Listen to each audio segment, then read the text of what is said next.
एक मंत्री ने किसानों को मारने का काम किया। गृह राज्य मंत्री इस्तीफा दें।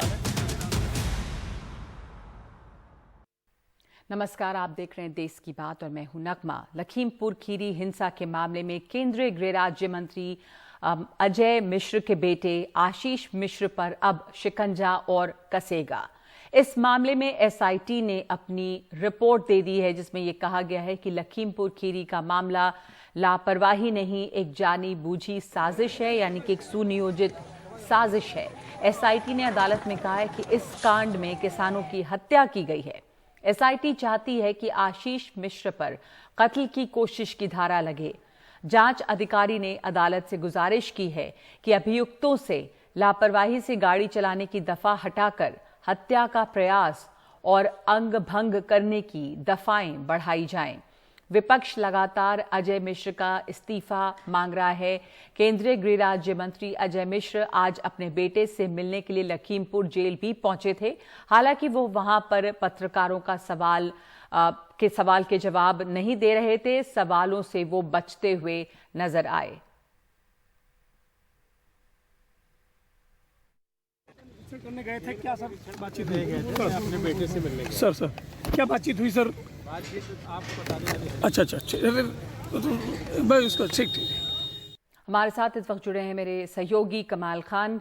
कमाल, पत्रकारों के सवालों से बच रहे हैं अजय मिश्र और जाहिर सी बात है उनके बेटे पर शिकंजा और कसता हुआ नजर आ रहा है, लेकिन सवाल इस बीच यही है, क्या अब भी अपराधियों का बीच बचाव करती हुई दिखाई दे सकती है सरकार? इसलिए भी या कर सकती है क्योंकि यूपी के चुनाव बहुत नजदीक हैं। जैसी एसआईटी ने अपनी रिपोर्ट दी है कि ये सोची समझी साजिश है, ये किसानों की हत्या है और इसमें जो धाराएं हैं वो और ज्यादा कड़ी की जाए, हत्या की कोशिश की धारा लगाई जाए।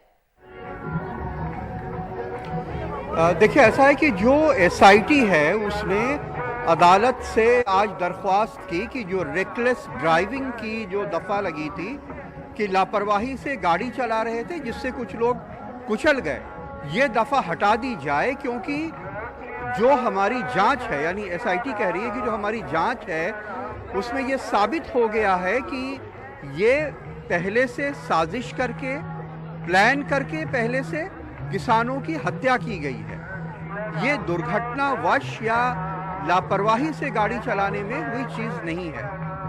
अब बहुत सारे विपक्षी दल दिल्ली में भी मांग कर रहे हैं। प्रियंका गांधी ने ट्वीट किया है, एक अपना ऑडियो वीडियो बना करके भी ट्वीट किया है कि अजय मिश्रा टेनी को फौरन बर्खास्त किया जाए, उनका इस्तीफा लिया जाए। राहुल गांधी ने नाराज़गी जताई है कि उनके ऊपर वो बहस तक नहीं करने दी गई पार्लियामेंट में। असदुद्दीन ओवैसी से लेके देश के तमाम विरोधी दलों के, विपक्षी दलों के नेताओं ने इसका विरोध किया है। अब ये देखना ये होगा कि सरकार अपनी बात पे कितना अड़ी रहती है और विपक्ष इसको कितना बड़ा मुद्दा बना सकता है।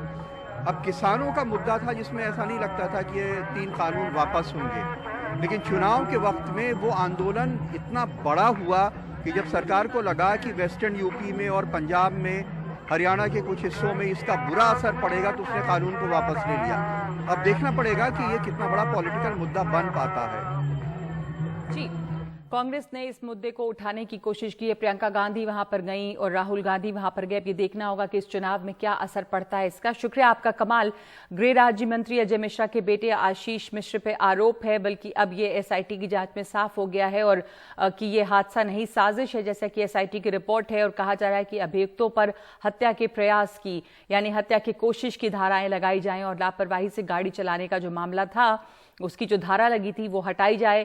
हमारे साथ इस वक्त मौजूद हैं डॉक्टर अर्चन पाल, जो किसान नेता हैं, प्रमुख हैं किसान क्रांतिकारी यूनियन के।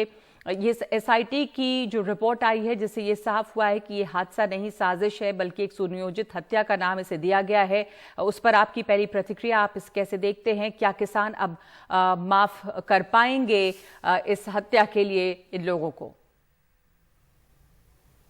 देखिए नगमा जी, हम एसकेएम की तरफ से पहले दिन से ये बात कर रहे हैं और जो एफआईआर हमारे साथियों ने वहाँ दर्ज भी करवाई उसमें 120(20) हमने लिखवाया कि टैनी जी जो मंत्री जी हैं वो इस साजिश में शामिल हैं और इसके लिए हम शुरू से डिमांड भी कर रहे हैं कि अजय मिश्र टैनी को उसके बेटे के साथ एक कॉन्स्पिरेसी बनाने के लिए उनको मंत्रिमंडल से हटाया जाए और उनके खिलाफ भी केस चलाया जाए 120(b) का और कत्ल का।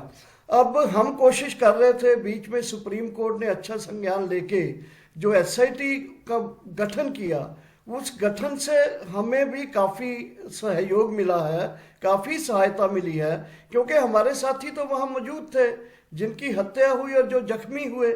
हमारे तेजिंदर सिंह गंभीर रूप से जख्मी हुए, उन्होंने आंखों देखा, वो विटनेस हैं और उनकी विटनेस होने के बावजूद भी आज तक उनके बयान नहीं लिए गए। 164 धारा के तहत उनको बयान भी नहीं लिए गए, दूसरे साथियों के बयान नहीं लिए गए।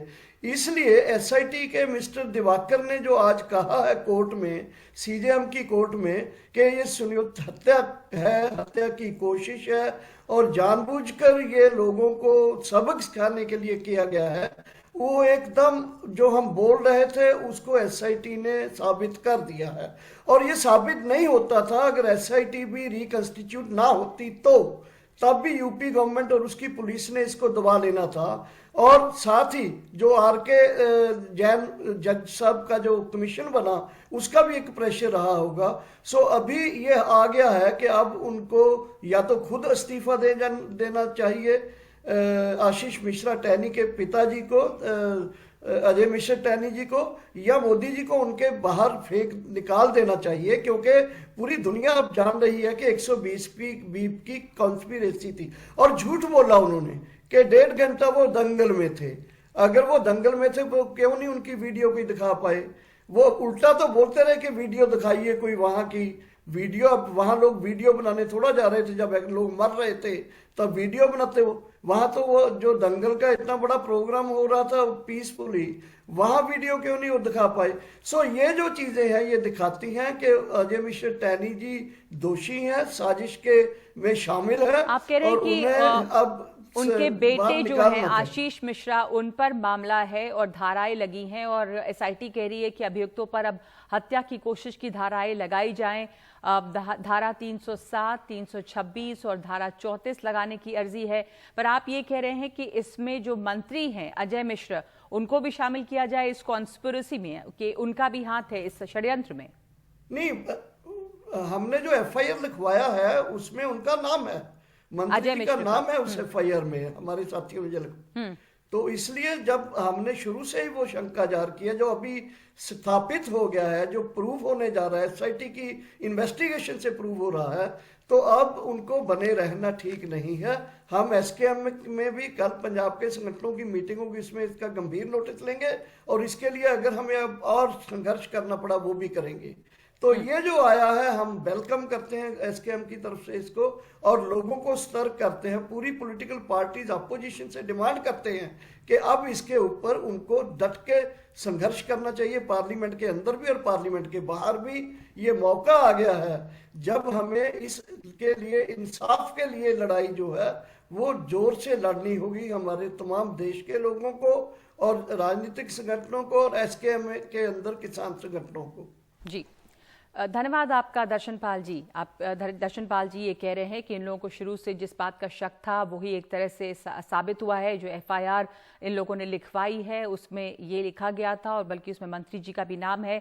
तो अब ये एक तरह से एसआईटी की रिपोर्ट से फिलहाल ये साफ है कि ये जो है वो हादसा नहीं था, वो साजिश रही, सुनियोजित एक साजिश है। तो सवाल ये है कि अब आगे क्या होगा, क्या कार्रवाई होगी मंत्री जी के खिलाफ, और गुनाहगार अगर हैं मंत्री जी या जो ऐसा एसआईटी की रिपोर्ट कह रही है, तो सरकार बचाव में क्यों रही अब तक? एक ब्रेक का वक्त है। ब्रेक के बाद मध्य प्रदेश में 2 लोगों की सीवर में मौत के लिए जिम्मेदार कौन है?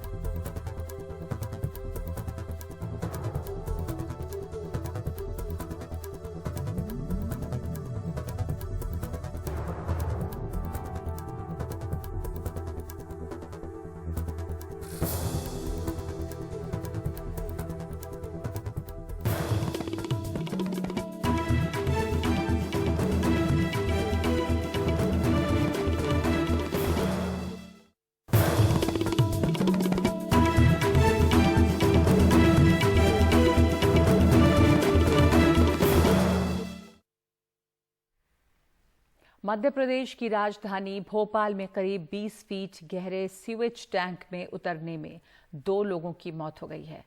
पुलिस ने रस्सी से बांधकर लाश बाहर निकाला। सरकार ने इस मामले की जांच के आदेश दिए हैं। 24 घंटे में रिपोर्ट मांगी गई है। वैसे आज एनडीटीवी को जो जानकारी मिली है वो बताती है कि दूसरा मृतक 18 साल का छात्र है जो झाबुआ से पिता के पास भोपाल आया था। लापरवाही और लेट होने से अमृत योजना का दूसरा चरण लॉन्च, पहले चरण के ही 12 बड़े काम अधूरे हैं। 24 बड़ी सीवर योजनाओं में से ही आधी ही काम पूरा हुआ है। भोपाल नगर निगम के जोन नंबर 1 के लाऊखेड़ी में एक निजी कंपनी सीवेज का काम कर रही है। सीवेज लाइन अभी बंद है, लेकिन उसमें बारिश और घरों से निकलने वाला गंदा पानी भर गया है। सोमवार को कंपनी के इंजीनियर दीपक सिंह और एक मजदूर जांच करने के लिए गए थे। बाहर उनकी लाश ही आई।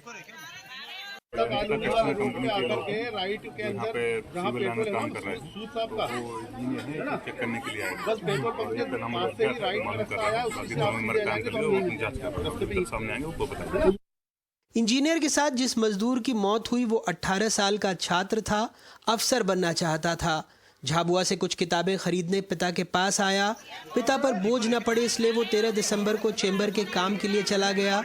रोते बिलखते पिता सिर्फ इतना कह पाए, काम कर रहे थे इस कंपनी में। अच्छा, कल कुछ बात हुई थी आपकी बच्चे? कल खाना खा के फिर सुपरवाइजर है लेके गया। आपको कितने बजे पता चला? 2-2:30 बजे तक लेके गया वो कल। सरकार ने मामले में जांच के आदेश दे दिए हैं। मंत्री कह रहे हैं आपराधिक मामला दर्ज होगा। कांग्रेस चाहती है फौरन कार्रवाई हो। प्रथम दृष्टया ये लापरवाही का मामला बनता है और इसलिए पुलिस इसमें 304 में केस रजिस्टर्ड करेगी। इसके साथ साथ विभागीय स्तर पर भी जो एजेंसी है उसके खिलाफ हम लोग क्या कार्रवाई और कर सकते हैं वो भी देखेंगे और जो सख्त से सख्त कार्रवाई है वो कार्रवाई हम लोग करेंगे और जो पीड़ित परिवार हैं उनके लिए अधिकतम मदद हो सके इसका भी प्रयास हम लोग करेंगे। ये केवल पुलिस मुख्यमंत्री हेल्पलाइन से गरीबों के दुकानें और मकान उजाड़ने के अलावा इनके पास कोई काम नहीं है। तो ये बहुत बड़ा फेलियर है और मैं समझता हूँ कि मध्य प्रदेश शासन को इसका संज्ञान लेके वहाँ के जो भी उच्च अधिकारी हैं इन पे एक्शन लेना चाहिए। दरअसल मध्य प्रदेश में लापरवाही और लेट लतीफी कदमताल कर रहे हैं। अक्टूबर में अमृत योजना का दूसरा चरण लॉन्च हो चुका है, लेकिन पहले चरण के ही 12 बड़े काम अधूरे हैं। अमृत फेज 1 की 24 बड़ी सीवरेज योजनाओं में से आधी ही पूरी हुई हैं। ये सारे काम करीब 2200 करोड़ रुपए के हैं। भोपाल में 200 किलोमीटर की लाइन बिछाई गई। 450 करोड़ रुपए में से 300 करोड़ का भुगतान भी हो गया। फिर भी कर्मचारियों को चेंबर में उतारकर सफाई करवाई जा रही है। ये सुप्रीम कोर्ट के आदेश की अवहेलना है। जनता परेशान है, कंपनियां मनमानी कर रही हैं। सालों से सड़कों को गड्ढों में तब्दील करने और पैसे लेने के बावजूद उनकी मरम्मत तक नहीं की गई है। सफाई करते वक्त सफाई कर्मी चेंबर में न उतरे, इसके लिए पिछले साल केंद्र सरकार ने सफाई कर्मी सुरक्षा चैलेंज प्रतियोगिता की थी और इसमें मध्य प्रदेश की राजधानी भोपाल ने तीसरा इनाम जीता था। इनाम स्वरूप उसे 3 करोड़ रुपए मिले थे और इसी भोपाल में 2 लोगों की चेंबर में उतरने से मौत हो गई। भोपाल से कैमरा पर्सन रिजवान खान के साथ अनुराग द्वारी, एनडीटीवी इंडिया। और इस वक्त एक ब्रेक के बाद कोरोना की वजह से बेकार गए मौके की जगह एक और मौका देगी सरकार।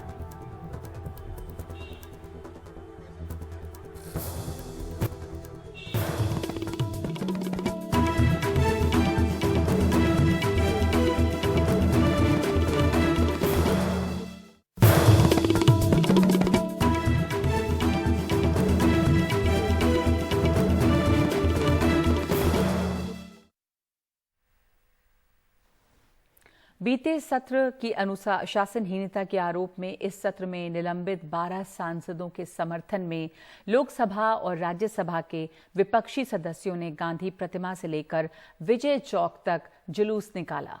राहुल गांधी ने कहा कि सरकार विपक्ष की आवाज को दबाकर कुचलना चाहती है।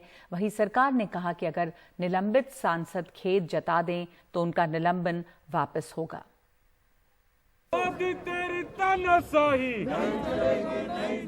संसद के दोनों सदनों के विपक्षी सांसदों ने मंगलवार को संसद भवन की गांधी प्रतिमा से विजय चौक तक जुलूस निकाला।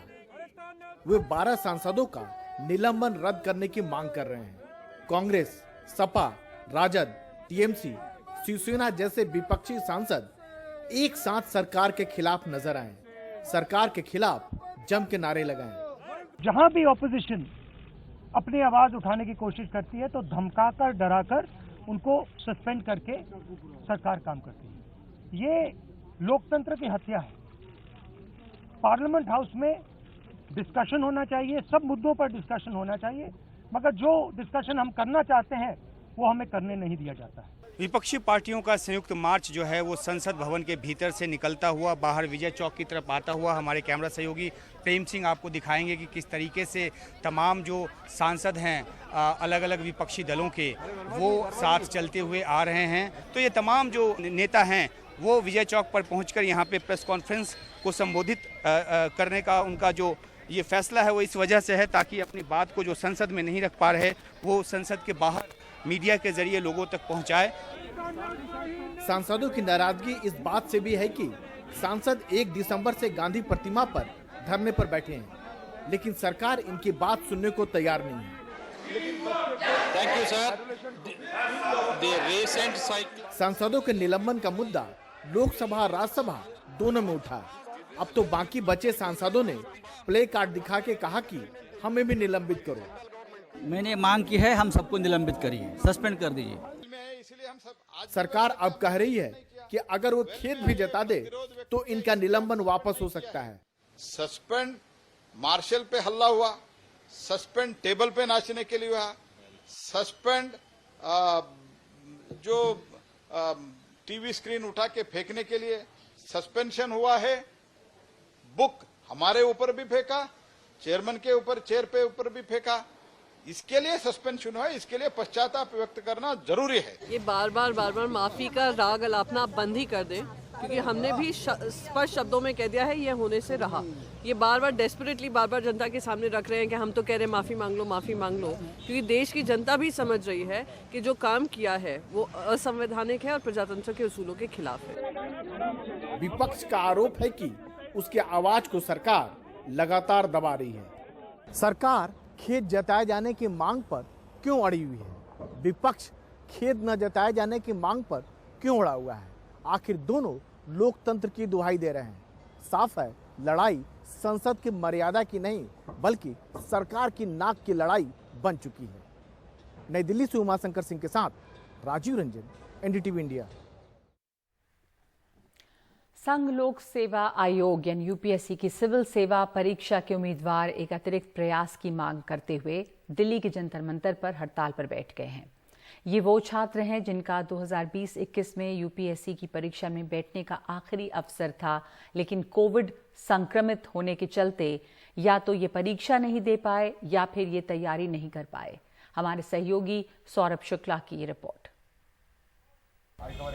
33 साल के गौरव मधुबनी से आकर दिल्ली की सड़कों पर प्रदर्शन करने के लिए मजबूर हैं। पिछली साल यूपीएससी परीक्षा से ठीक 1 महीने पहले गौरव के पिता की कोविड से मौत हो गई। पिता की मौत से दुखी गौरव की तैयारी अधूरी रही और वो कामयाब नहीं हो सके। इससे पहले गौरव 2 बार प्री निकाल चुके थे। ये उनका आखिरी मौका था। गौरव को आईएएस बनने का अपना सपना टूटता हुआ दिखाई दे रहा है। हम सबने देखा था कि एक महापलायन होता है, लेकिन हर कोई ये भूल जाता है उस महापलायन में छात्रों का भी महापलायन था। हम अपने घर को जाते हैं ये सोचकर कि हम तो 1 महीने में आ जाएंगे, सब कुछ ठीक हो जाएगा, लेकिन हम लोग 6 महीने के लिए और साल भर के लिए अपने घरों में बंद रह जाते हैं। हमारे पास हमारी किताबें नहीं होती हैं, फिर भी हम इन सारी दिक्कतों को दरकिनार करते हुए अपनी पढ़ाई को चालू रखते हैं। लेकिन इसी बीच 1 महीने पहले, सिर्फ 1 महीने पहले एग्ज़ाम जो 4 अक्टूबर को शेड्यूल था, मैं अपने पिताजी को कोविड हार्डशिप में खो देता हूं। मैं ये सोचता हूं कि पिताजी का आशीर्वाद है, एग्ज़ाम अच्छा चला गया। मैं भावनाओं में रहता हूं 3 घंटों के ड्यूरेशन जो फर्स्ट और सेकंड पेपर में रहता है, मेंटल फ्लक्स में रहता हूं। पूरे 3 घंटे रोता हूं मैं और मेरा सेकंड पेपर खराब हो जाता है। गोरखपुर के रहने वाले ज्ञानेंद्र का भी ये यूपीएससी परीक्षा देने का आखिरी मौका था। परीक्षा से 2 दिन पहले उन्हें कोविड हो गया और वो परीक्षा नहीं दे पाए। हमारा क्या गलती है? अगर हम कोरोना पॉजिटिव हो गए तो आप हमें एग्जाम नहीं देने दोगे? ये तो सीधा सीधा वायलेशन ऑफ फंडामेंटल राइट है। ये तो सरकार को सोचना चाहिए था। कोरोना हुआ तो एग्जाम नहीं दे पाया। हाँ, एग्जाम नहीं दे पाया, सरकार ने मुझे एग्जाम नहीं देने दिया। मैं तो एग्जाम देना चाहता था। देश भर में यूपीएससी के लगभग 30,000 अभ्यर्थी हैं जिनकी मांग है कि उन्हें सरकार यूपीएससी देने का एक और मौका दे, लेकिन सरकार से अब तक इन्हें कोई आश्वासन नहीं मिला है। इन लोगों ने कोर्ट का भी रुख किया, जिसमें कोर्ट ने कोई आदेश तो नहीं दिया पर सरकार को सलाह दी कि इन पर उदार नजरिया रखे। पर उदार दृष्टिकोण रखना तो दूर की बात, प्रदर्शन करने पर पुलिस इन्हें कई बार हिरासत में ले चुकी है। ना आप बात जो है वो आप डिजिटल मीडियम पे सुनेंगे, ना आप ग्राउंड पे सुनेंगे, ना आप हमसे मुलाकात करेंगे। 8 या 9 महीने से हम लोग अगर गृह मंत्री जी से भी मुलाकात करना चाह रहे थे, ना हमें कोई अपॉइंटमेंट मिलती है, ना बात करने को कोई तैयार होता है। डिटेन हुए, पुलिस ने क्या डिटेन किया? जी, हम लोग 3 बार डिटेन हो चुके हैं। यूपीएससी अभ्यर्थियों का मुद्दा संसद में एनसीपी सांसद फौजिया खान उठा चुकी हैं, लेकिन सरकार ने इस पर कोई जवाब नहीं दिया है। इनमें से कई बार किसी ने प्री निकाला है, किसी ने मेंस भी निकाला है, और पिछला साल इनका आखिरी अवसर था। सोचिए, कोविड आ गया तो उसमें इन छात्रों की क्या गलती है? जब कोविड के लिए सरकार तैयार नहीं थी, जब सरकार लोगों को बेड, ऑक्सीजन नहीं मुहैया करवा पाई, तो ये लोग उस त्रासदी में कैसे तैयारी कर लेते? जब कोविड से कोई खुदग्रसित था, किसी के परिवार में मौत हो गई, किसी के पिता की मौत हुई, किसी की माता की, तो ऐसे में क्या ये लोग उस मनस्थिति में एग्ज़ाम क्लियर कर पाते? बड़ा सवाल है। बस यही मांग है इनकी कि सरकार इनको एक और मौका दे दे। सहयोगी सुशील राठी के साथ नई दिल्ली में सौरभ शुक्ला, एनडीटीवी इंडिया।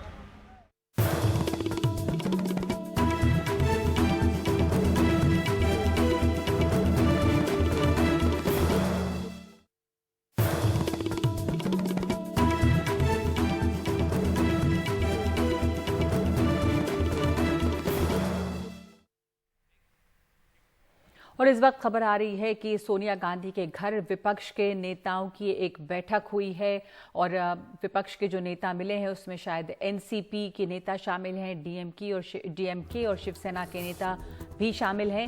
ये जो बैठक हो रही है वो सोनिया गांधी के घर पे हो रही है और इस बैठक में राहुल गांधी भी मौजूद हैं।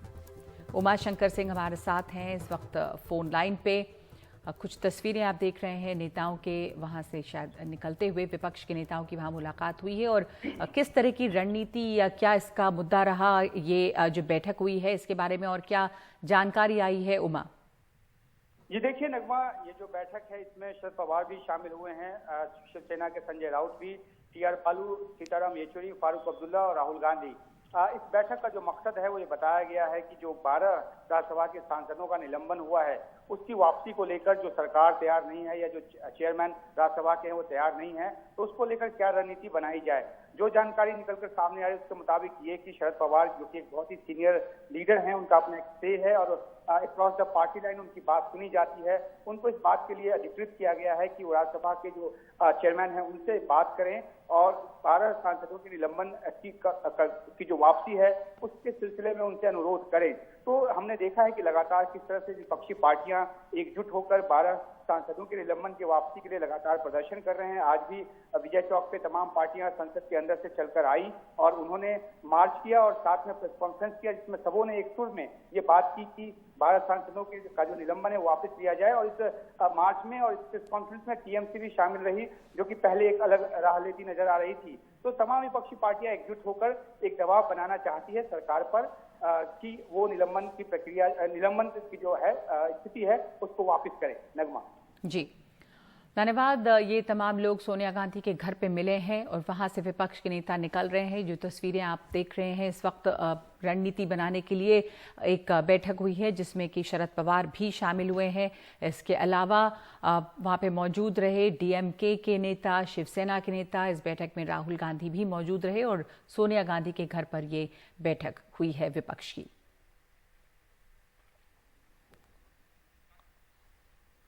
भारत में ओमिक्रॉन के मरीज लगातार बढ़ रहे हैं। रिपोर्ट करने वाले नए नए राज्य भी जुड़ रहे हैं, पर अब अच्छी खबर है कि ओमिक्रॉन के 20 मरीज अस्पताल से डिस्चार्ज होकर घर भी जा चुके हैं। ओमिक्रॉन के मामले बढ़ते जा रहे हैं और अब तक राजस्थान, गुजरात, महाराष्ट्र, कर्नाटक, आंध्र प्रदेश, दिल्ली, चंडीगढ़ में मरीजों की पुष्टि हुई है, लेकिन 20 मरीज ऐसे भी हैं जिनको अस्पताल से छुट्टी मिल चुकी है। महाराष्ट्र में 9, राजस्थान में 9, कर्नाटक में 1 और दिल्ली में 1 मरीज ठीक होकर घर जा चुके हैं। इंग्लैंड में ओमिक्रॉन के 1 मरीज की मौत की खबर के बाद केंद्रीय स्वास्थ्य मंत्रालय के सूत्र ने एनडीटीवी को बताया कि भारत में अब तक ओमिक्रॉन का कोई मरीज गंभीर नहीं है। वैश्विक आंकड़ा बताता है कि दुनिया में ओमिक्रॉन के 8500 मामलों में से 1 मरीज की मौत हुई है, तो वायरस का ये वेरिएंट ज्यादा घातक नहीं। पर इसके 2 नए बने सब लीनिएज म्यूटेंट 1 और म्यूटेंट 2 पर नजर है कि आखिर उनका व्यवहार कैसा रहता है। बूस्टर लगने के बाद भी इजराइल, अमेरिका जैसे देशों में मरीज ओमिक्रॉन वेरिएंट की चपेट में आए हैं। दुनिया के 71 देशों में इस वेरिएंट की मौजूदगी मिली है, जिसमें सबसे ज्यादा 3100 मामले यूके में, 2400 डेनमार्क में, 900 से ज्यादा नॉर्वे में और करीब 800 दक्षिण अफ्रीका में हैं। वायरस बहरूपिया है, आकार, प्रकार, व्यवहार बदल रहा है, तो शुरुआती जानकारी तो है, पर यह अंतिम निष्कर्ष नहीं। ऐसे में बदलते वक्त के साथ साथ और भी चीजें साफ होनी बाकी है। नई दिल्ली से परिमल कुमार, एनडीटीवी इंडिया। तो अच्छी खबर यह है कि ओमिक्रॉन के जो मरीज नए सामने आ रहे हैं, उनमें से काफी संख्या में लोग ठीक भी हो रहे हैं। देश की बात में अभी के लिए इतना ही। नमस्कार।